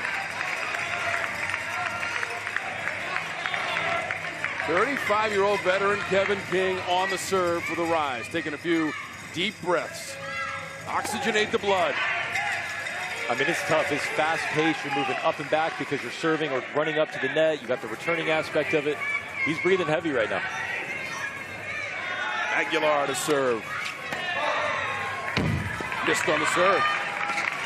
And one thing I'd love to see the Rise do is milk the clock. Get down to 2 seconds. I know it's fast, but take your full time. Right here, they're serving with 6 seconds left on the clock. They have a lead. They want to use that time to their advantage. Koritsky was in for a cup of coffee, and he's right back out. I actually would like to stop that right now. Like, just be done with it. Yep, always change a losing game plan. That's not working when he's coming in. Aguilar at the net. Can't complete it. Doesn't matter like Alex is struggling on the serve. I know this is strategically, but he's serving great in singles. I don't see why you wouldn't keep him serving there. King up to 22 points in the arc. Races over to get that one. That ball was going well deep. He saved him right there. Sting still within striking distance. We're inside of 3 minutes in the bolt. Overhand smash from Merget. I haven't mentioned it tonight, but Aguilar has a beautiful first volley. He flows through it. He's always serving and coming in. He kind of knifes it deep. It's super compact. Look at that. Just wide. He's got great hands, though, when he's transitioning. They stick to the strategy. They're not listening to you, G. Let's see what they come up with. Elijah Paritsky in the serve for the Rise. Playing with Kevin King. It's just so difficult. He has no rhythm. Couldn't get to it. I can't believe I dropped that ball that came up here. That's up by the broadcast position. I am not happy with myself right now. Our TOC Karen grabbed it. Cooperstein and King, Aguilar and Merget. And a timeout on the court. And the Bolt has just over 2 minutes to go. That's Marcos Andruska. Good. All good. Finding a groove on the return a little bit there. Served. Make sure we're driving up. Serve, driving up a little bit there. He's pushing forward over the catching the net there. Right? Get up. Get up. Get up. All right, good. All right. Come on, good. Let's slow down. Yep. Good. When he returns well, okay, once we get past the situation where he returns in, close him. Merget and Aguilar for the Sting. Trying to continue the comeback for their head coach, Natalie Plaskota-Hemberg. And there's Marcos Andruska with the words of encouragement for his Rise men's doubles team in Bolt number 5. Down by 10. And he was asking his guys to close a little tighter on the net when they get the opportunity. Go ahead and get up there, see what they can make happen, get their hands in front. We'll see if they get that opportunity. Rise won the 4th Bolt in women's singles by 14. 35-14, they won it by 21. Quick math. Inside of 2 minutes to go in the Bolt. Ooh, little headshot on the shank there. King couldn't handle it. Yeah, they won Bolt 4 by 21 points, and that's usually what people score in a single Bolt. 35 points by the Rise in Bolt 4. Merget serves it into the net. And you can see that timeout ever since we came back. It's a little choppy. I think that's exactly what Coach Marcos Andruska wanted, right? They had a little rhythm on the Sting side. He wanted to muddy it up a little bit. There's a 2-pointer. Finally worked. We've been trying for 8 minutes and 40 seconds. It finally worked once. Kevin King all over the net for the put away. If at first you don't succeed, try it 8 more times until it does. You know? And he's going to prove us all wrong. Watch him get 5 points here more. Well, that's the tough part, though, right? I mean, you have a strategy coming in. You've only used it like 4 or 5 times. So it's like, how do we know if it's working or not? It's a small sample size. Koritsky, the 22-year-old from Saratoga Springs, New York. Not this time. That's the Sting. We're late in the Bolt.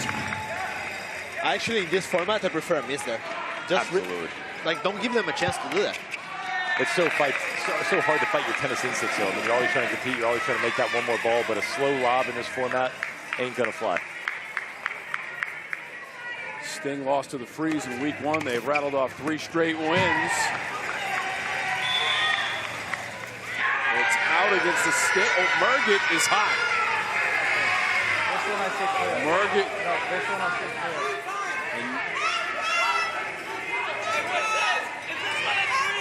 Now Sting head coach Plaskota-Hemberg is in there too. they should have served. You didn't blow the whistle. You did. You told us before the bolt that it keeps going. That's all. That's all. No, no, no.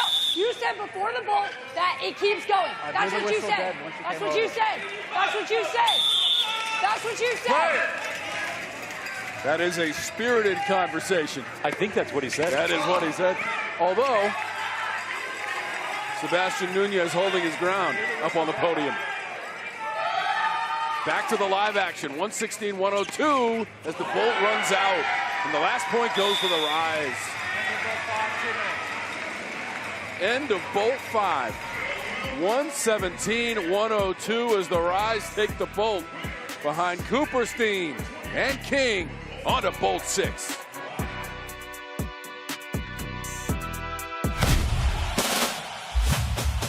At work, in the car, or on the go. Listen to every FIFA World Cup 2026 match for free on iHeartRadio. Listen to Fox's coverage of all 104 FIFA World Cup 2026 matches live and free in the iHeartRadio app, anywhere in the U.S. June 11th to July 19th. All matches live. Intense is pro tennis built different. Volley winner. What a night. It's team-based. It's fast-paced. Final 20 seconds. All tied up. See every electric buzzer-beating moment. And that's going to do it. Oh, my goodness. All month long. I love tennis, and this is the best tennis I've seen. Intense. Tennis turned up. Moments away from the start of bolt 6 in the arc. Rise and Sting. Rise 117, Sting 102. Carson Tangillig has delivered tonight. We featured her at the top of the broadcast, and she has come through for the Rise, Jonathan. Yeah, she's the one who created all this separation in bolt number 4. She was making her serve. She was hitting this nice little drop shot here. She's got great hands, great feel. She looked comfortable.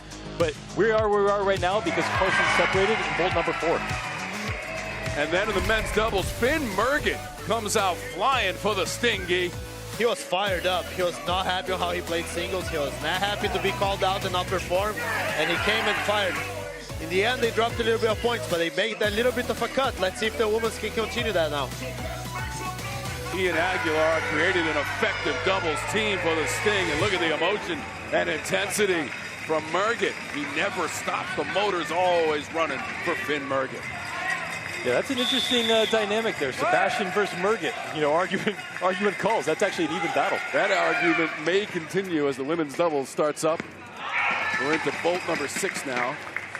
Bolt 7 will feature the mixed doubles as the arc continues.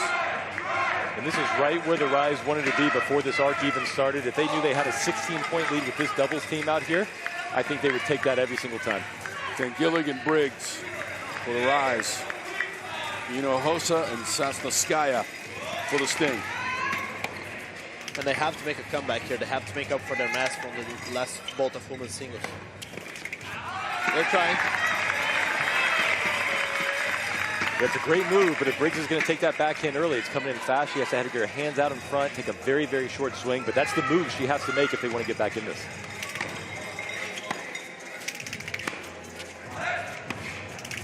The tricky part now, right, is that you got to go for a bit more risk, so that comes with a bit more mistakes. It leaves a little more opportunity to lose 2 pointers. So you got to go for more, but you also open the door to be an even open lead. Yeah, I think a good goal for this thing is just get it to single digits going into the mix. That's plenty of time. Lots of things can happen. There's a nice 2-pointer from Briggs. About the 24-year-old Carly Briggs from Calhoun, Georgia.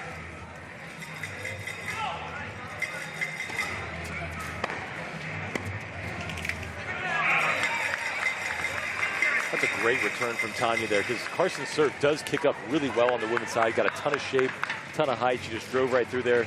Got the +1 air.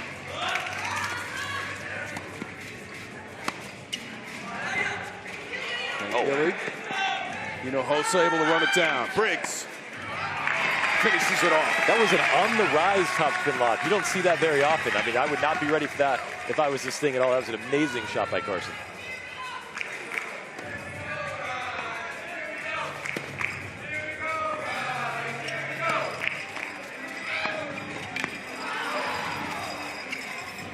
Briggs is up to 21 points in the arc.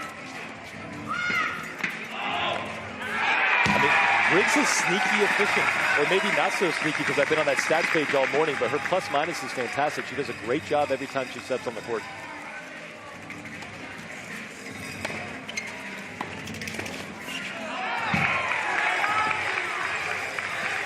I think the Sky, I think she was saying that Gillig got a piece of it. Yeah, I think she's saying it hit her. And the Sting feel very aggrieved tonight. They've had a couple balls that the electronic line calling system hasn't called out that Sebastian's overruled. Now they got a hit there they didn't think they got. But the reality is they just need to play better. They're down 20. And down 7-4 in the Bolt. Rise with the lead.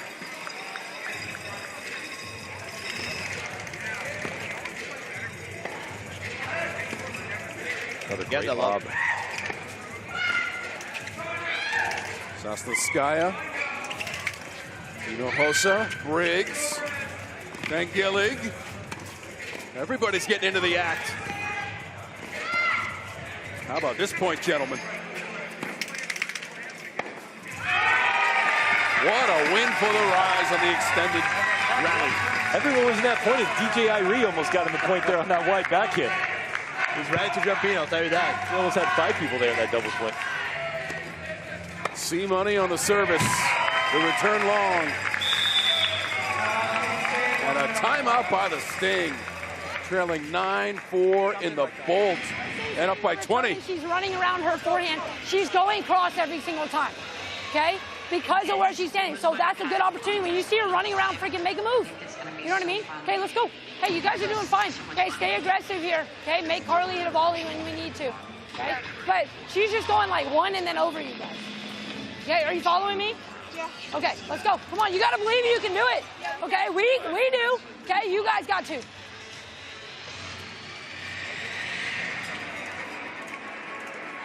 Yeah, I mean, she was asking for more poaches there, right? She said, hey, it's pretty predictable. When they're sliding towards the middle, they're going cross-court every time.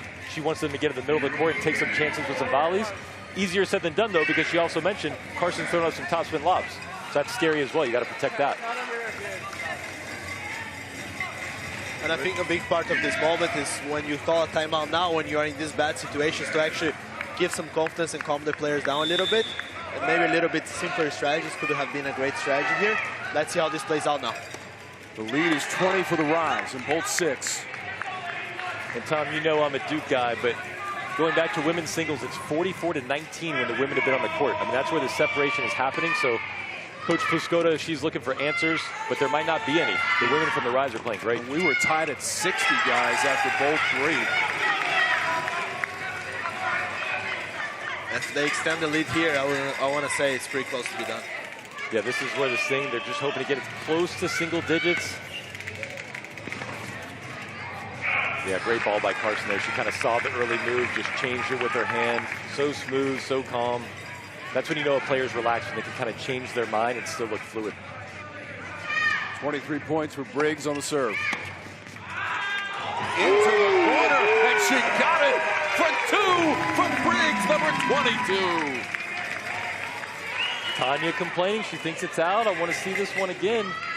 I thought it dropped. It did. Yeah.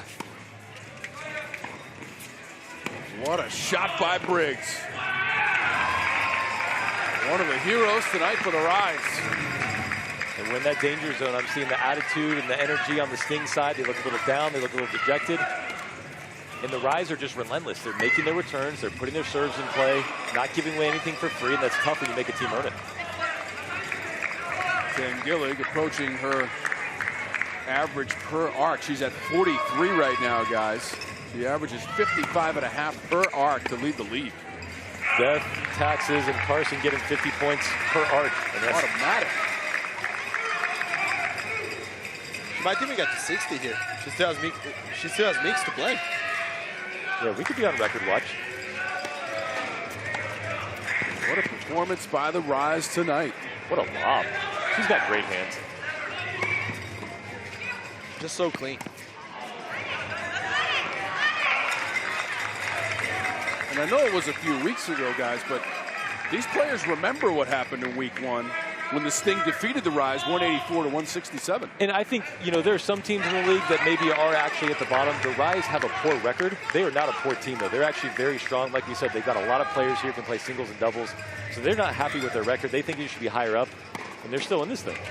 Well, they lost one arc by just 1 point. You know, they had won that one, they would be 2-2, they would be 3-2, and have a chance to go for it. The Rise had lost in week 4 to the Smash, 173 to 157, while the Sting won in week 4 against the Altitude, 167 to 145.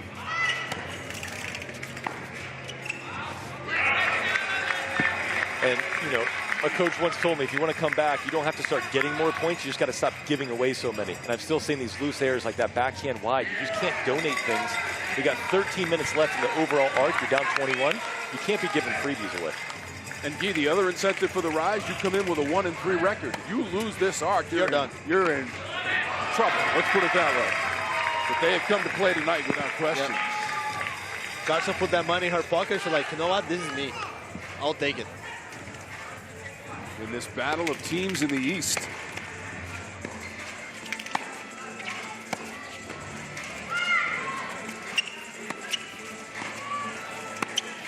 Ooh. Little left court two-pointer there. 17-12 in the Bolt.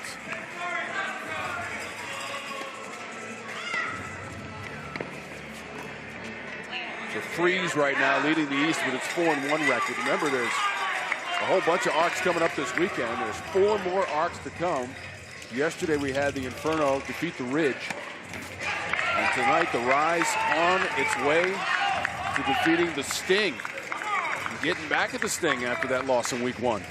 They needed this badly, but one thing I'm learning real quickly is this is a week-to-week league. I mean, even a team at the bottom can all of a sudden get hot. We've seen the Altitude have 1 win, but I think they won by 50. So everyone is dangerous. They're all playing for money out here. Big money, by the way. I might need to start training so I can get in this league next year. I would love to see that. Can you wear the headset while you... Yeah, exactly. That's what I want to see. Yeah. And we'll get Guy out there to interview you while you're playing as well. I'll be huffing and puffing, that's for sure. We'll work on that. Hey, if Kevin King can do it, that's 35 years old, and roam all over that court and do what he did tonight. King had 26 points. Cooperstein with 36. Tengillig leads the way with 45 as we close in on a minute and change to go in the Bolt.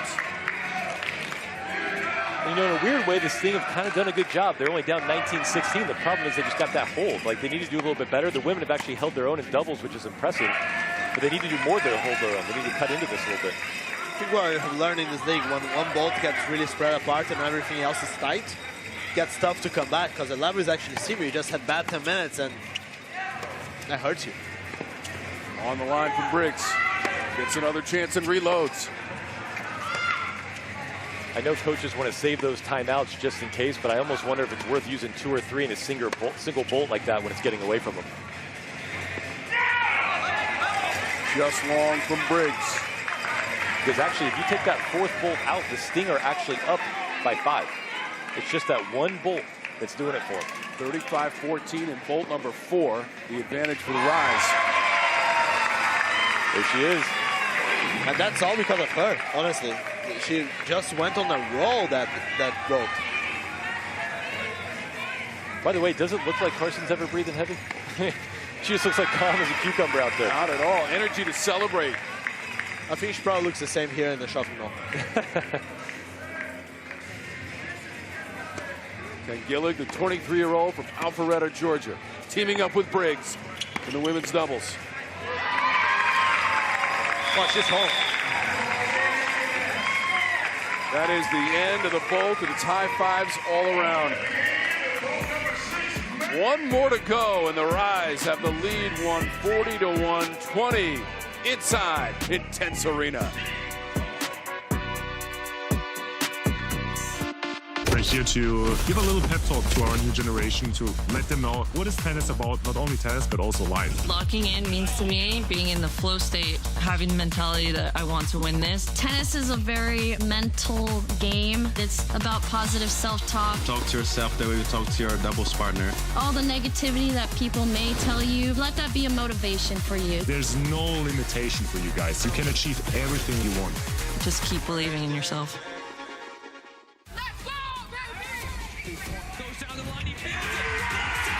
Intense is team tennis that's faster, louder, and with real cash on the line. Your partner can't make serve. Watch the most relentless tennis league. You know, shaky mustachio man. On the planet, live. Argonaut approach to Ciolina's ready as well, +2. This was incredible. Intense. Tennis turned up. Let's take a look at our mic'd up moment presented by iHeartRadio.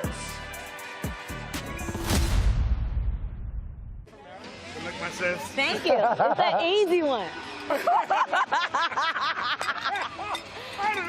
I'm just saying. He talking about good luck, sis. I said it's gonna be an easy one. He like, well, wait a minute. Yes! Make him play your game. Oh! Oh!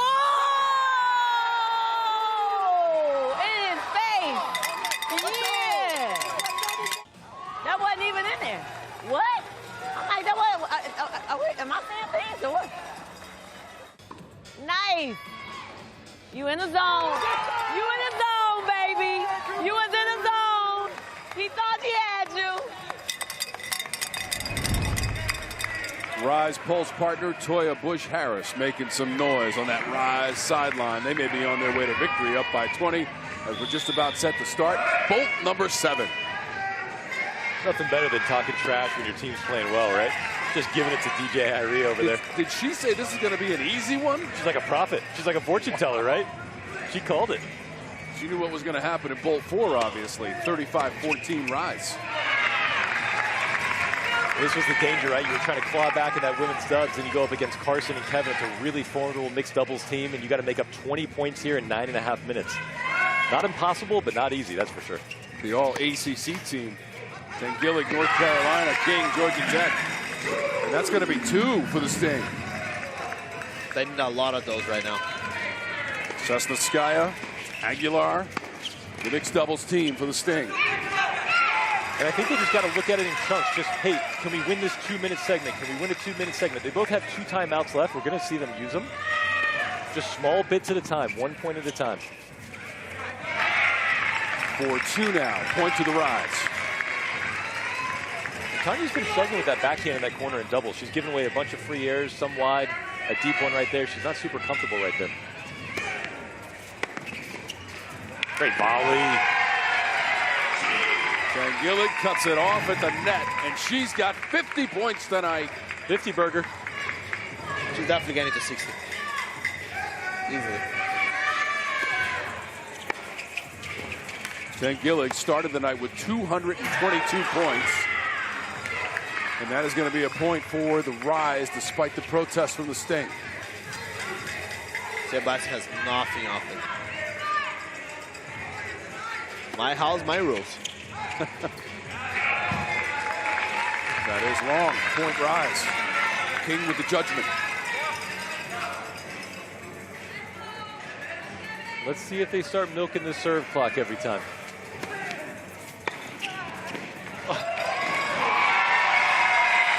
It's like an instant replay of the one from 4 points ago. That little forehand cross-court drop volley. Again, her hands are so soft, so she receives pace so well. When someone hits fast, she's able to hit slow and soft off of that. Very impressive. Copy paste.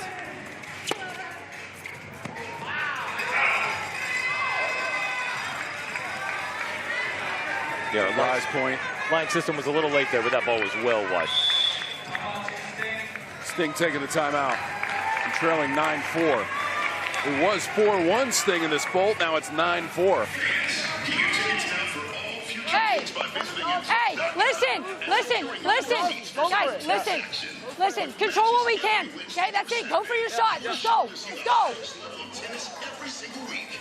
Season passes, club seats, lounges, and suites are also available if you want to elevate your experience. Plus, Big exhale from Coach Blaskota Hamburg. So the team down 149-124. There's more to come this weekend. More arcs for you. 2 on Friday, 2 on Saturday. Yesterday, it was the Inferno, 180-156 over the Ridge. The Rise well on their way to victory against the Sting. And it'll be the Rips and the Fortune to lead us off with that first arc on Friday, 5 Eastern. Inferno also back in action on Saturday at 5. Quick turnaround. And I'm looking forward to that Smash and Freeze matchup. Freeze are top of the conference, but the Smash played so well last time out. Can't wait to watch that one tomorrow night. Smash 2-2, Freeze 4-1 in the East Conference standings. Both of these teams part of those standings. The Rise looking for their second win this season. I actually really like what Coach Nally said. Hey, just control what you control. Stop worrying about the score. That's just hurting you. Let's make plays, let's make our game, and maybe we'll get close. Maybe we'll have a shot. Aguilar to serve. King.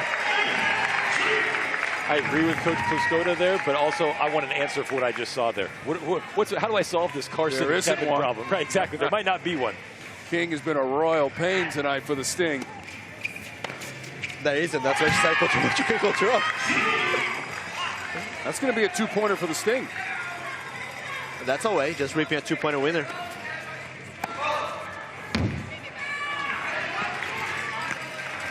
Just over 6.5 minutes to go in the Bolt. Carson up to 54. That 60 is in range. Yeah, that backhand from Tanya, for some reason, it got better at the end of singles, but here in doubles, it's been a little inconsistent. Not easy when you got a Kevin King lefty slice serve kicking up high on you, though.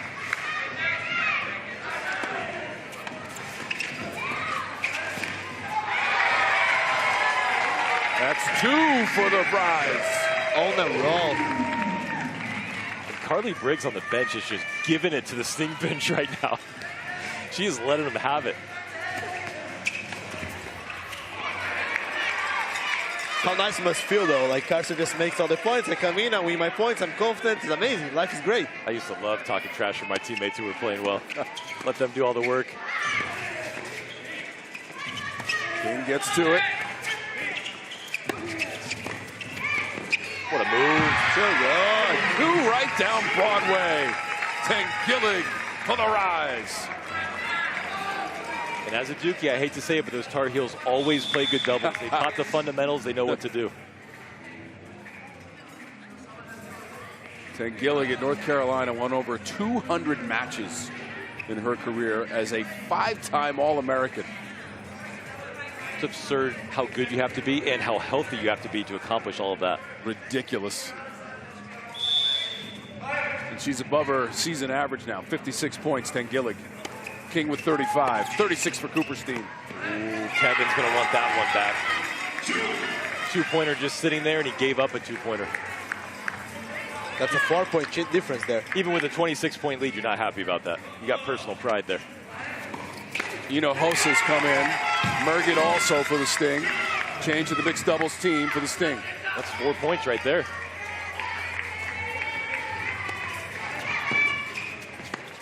Hinojosa's got 24 points tonight.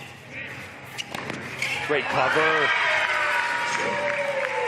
Kevin read that so early. Carson was closing in tight. He saw Hinojosa kind of leaning back, and he went to cover with that lefty overhead. Stole 2 points. That's a veteran move right there from King.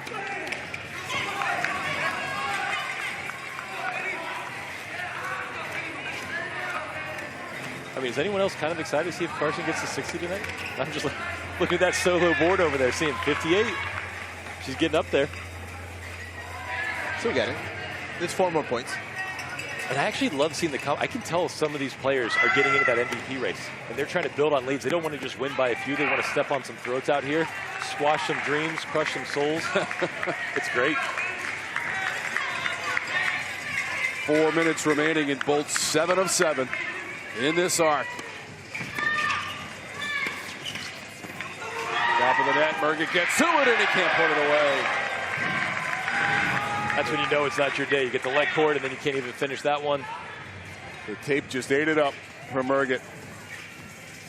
Playing with a lot of fire. This team running into the Rise tonight. And you can see the wind has gone out of the sails of this thing. Down, let's see, 29 here, 3.5 minutes. They look defeated, both on the court and emotionally. Got to stay engaged.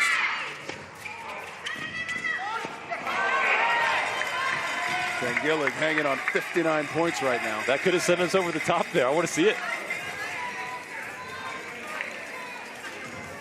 There's 2 more. Great return from Kevin. 1 more point, she gets to the 60 mark.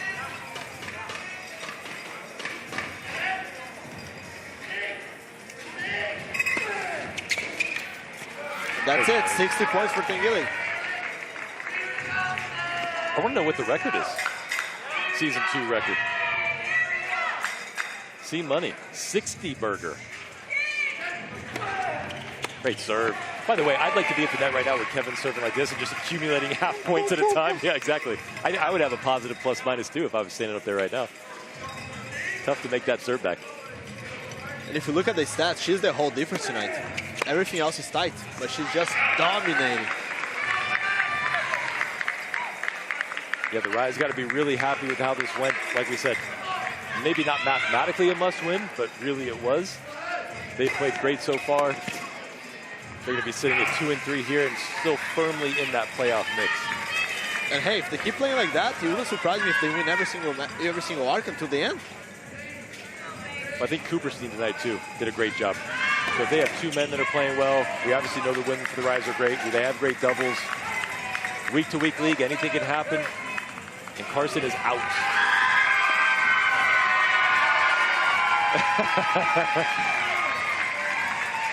Theodora Ristic is in. Number 1 for the Rise. Tio on the serve. And the crowd erupts.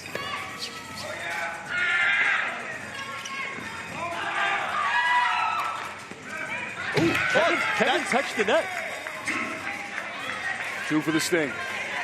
That is interesting. I'm going to want to know that rule. Kevin touched the net to end the point. Before they played. Yeah, that's interesting. Sebastian counted that for 2, but that might become a new thing out here. They might have to add a rule now. Or maybe they already did. That was the rule. That was smart by Kevin. Might not be legal, but I understand the thought process there. It should be legal. Why not? There she is, 2-pointer.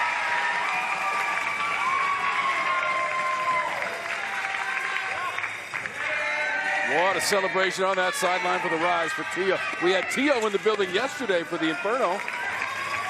And now we got Tio scoring for the Rise tonight. How nice is that? 30 seconds left, 32-point lead, all his miles. Tio getting her debut. That's awesome. The Rise could just play this out and wait to receive that $9,000 check. I think they're singing na na na, hey hey goodbye over there right now to the Sting. It's actually hilarious. Gillig 62 points on the night. King with 43 trying to add to it. Oh, great reflex. That's 2. Hinojosa, no one to serve. Final seconds. And that will do it. 174, 142, and the Rise have their 2nd win of the year to go along with their win in week 2 against the Altitude. Tonight's prize money is powered by Payment Labs, with tonight's win $9,000 awarded to the Rise. So, Guy, what a performance by the Rise. This was tight through 3 bolts. Yeah, and then Carson just took it home. See money. Just felt confidence, got on a roll, and then that's what happens. She was able to get 12 points over there. They opened a big lead, and then just carried over into the end. Yeah, I thought Cooperstein actually did a great job, too, starting it off, right? He didn't dig a hole. Sometimes the men for the Rise have been getting behind early. They did a great job of actually having a small lead and letting the women have space to relax and play their best tennis. But overall, again, it's always a full team effort when we see a team winning an arc, and the Rise had that tonight. And how about Kevin's adjustment to play a little bit more shape and make more balls in? Yeah, I mean, hey, we're allowed to get better as the season goes on. Coaches are learning things. We're learning about substitutions. We saw those matchups early. We saw the timeouts being used. I actually thought this Sting tried to do everything right. They just didn't play as well, honestly. It came down to execution. Guys, let's take a look at tonight's lock-in plays presented by Solaris. And it features Carson Tengillig. And the editors probably had a hard time. I think we had 60 opportunities to find some highlights tonight from her. We sang her praises in the pregame. She definitely showed up, serving well, taking swing volleys out of the air, obviously playing well in doubles, but she was fantastic. Lots of 2-pointers and solid play out of her tonight. An incredible performance by the Rise and Tengillig, and they can celebrate on the court with the win over the Sting, 174-142. There's more to come from Intense Arena.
Intense is brought to you by Solaris, founding partner and official focus and education partner of Intense. The night in Atlanta was intense. What an arc. Second one of the week, week 5 of the schedule, 174-142. It's the Rise avenging their defeat to the Sting in week 1.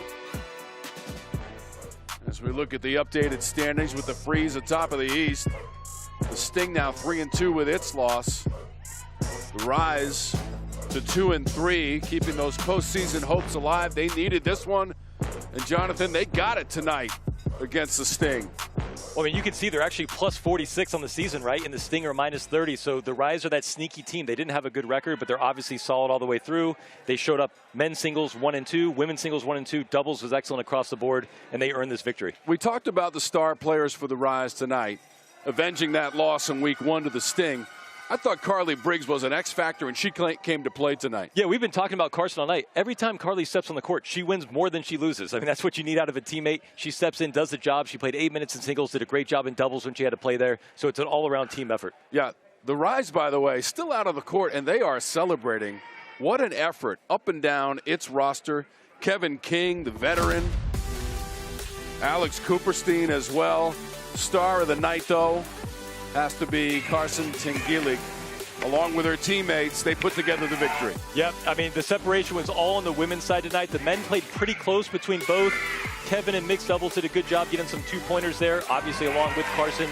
But super impressive, that middle of the arc, that's where the separation occurred, and that's all they needed to get that $9,000 tonight.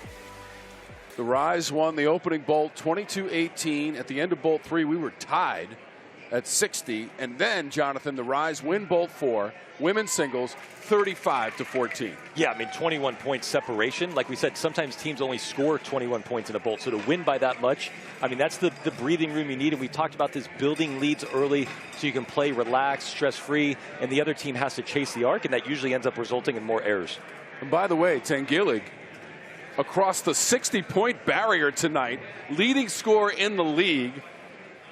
She celebrated with her team for a long time on the court, deservedly so. And all of a sudden, we've got a special guest popping up here with me and Jonathan.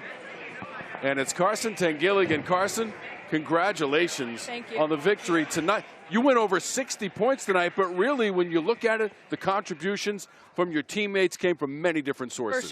For sure. How'd you feel about the way the team played tonight? I mean, I think all across the board, we played incredible. Coach all year has said we have one of the deepest teams. And all across the board, everyone showed up. Everyone who was able to played and did a really good job and really just owned every matchup that we had set. So I want to know how a bolt like bolt number 4 happens, because you guys won by 21. We were just watching the chaos happen. What goes into a bolt like that? Was that singles? Yeah, singles. I don't know. I came off the bench and I was just kind of like, I sort of blacked out. But I think we knew the matchups, and after watching a lot of film, we watched, I think, 2 hours as a team on Tuesday. We knew what was coming, and you know, if we missed a few balls, it was no worries as long as we were going for the right ball. So I think that took the pressure off a bit, and just the good energy. And I think Marcus did a great job of subbing and doing great matchups, and that helped for sure as well. So going in, did you know, you kind of knew who you were going to go up against in singles and in doubles, and you kind of knew what the strategies and tactics you wanted to use? Yeah, for the most part, and then obviously we adjusted along the way, but I think we did a great job of preparing for this match.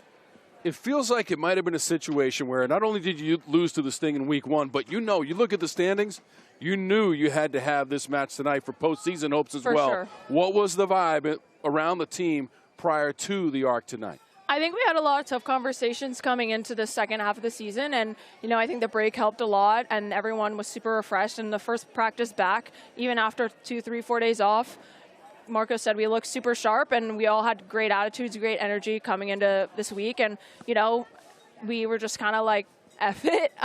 If the result comes, it comes. If not, then no problem. But as long as we're doing the right things and bringing the right energy and doing the things that we can control the best was how we were going to approach this season. Even though the arc was tied after 3 bolts, did you sense the cohesion and the possibility of the win was here tonight, even though it was tied after 3 bolts? For sure. I mean, I don't think I played my best in the third bolt, and I don't think Carly did either. And I think we just sort of blossomed out of that in the 4th bolt. And I think our boys came out with incredible energy, and that always helps a lot. And they really got it done in the first 2. So, and I knew that they were going to do great in doubles. They've been practicing a ton and hold the lead. So, yeah.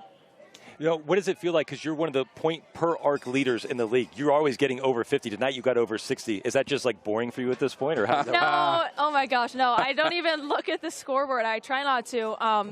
But I think, it definitely helps that I'm able to play a lot of singles, doubles, and mix. And Kevin definitely sets me up a lot at mix, so that definitely helps with the 2-pointers. But it just, I don't know. It's awesome, and I kind of, when I'm on the court, just kind of let loose and hope for the best. So. Carson, thanks so much. Congratulations. You're looking good in that Carolina Blue Thank Rise you. uniform, Almost too, Carolina by the way. Blue. Yeah, Thank you. very, very close. Congratulations to you and your teammates on the victory tonight. It's well-deserved. Jonathan, they played so well in this match, in this arc against the Sting. Yeah, pleasure to watch it up close. You guys did great tonight. You earned that $9,000. Thank you. Yeah, it's a good feeling. And once again, our final score in Atlanta, 174-142 for the Rise. For Jonathan Stokey, Guy Cunha, and our entire crew, I'm Tom Wormy. Thanks for watching. We're back tomorrow night for a doubleheader. Rips take on the Fortune at 5. Smash and Freeze square off at 7. We'll see you then. This has been Intense Tennis Turned Up. Walk with me, you know that I got it. Come with me, let's take a trip to the islands. We up on the jet, we'll do more than just fly on it. Stand on that hill, you gon' die on it. Boom, boom. Baby, I'm not one of them, you should try on it. Miss me with all that, I'm on it and next. Whip this up, I send you back to your ex. But good luck with that.